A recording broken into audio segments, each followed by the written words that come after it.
Here's the proper way to track your weight in your training.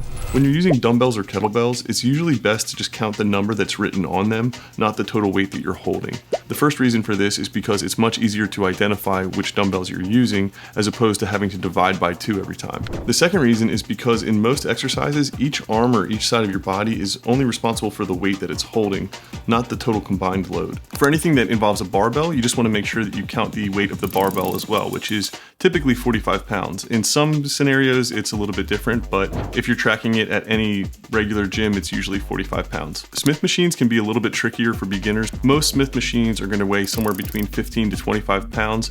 Because they vary, I typically just recommend just counting the weight that you're adding to the bar.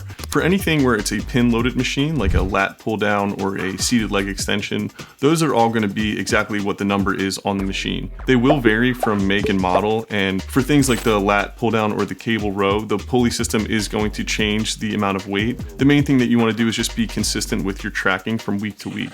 Anything like a pull-up assist or a dip assist machine, those are going to work in reverse. So the more weight that you're going to add, the easier it's going to get. So if you add 50 pounds, you're really taking away 50 pounds from the load that you're either pushing or pulling. For something like a leg press or a hack squat, it's usually best to just count the weight that you load to either side, similar to the Smith machine. The sled and the angle of the hack squat are going to be different variables depending on the make and the model, so it's just easier to track the same weight each time. If you're doing any type of body weight work, I wouldn't really track any of your body weight. You can just track your reps and be consistent with that over time. And if you're just getting started with resistance training, DM or comment the word START and I will send you over my free resistance training for beginners ebook.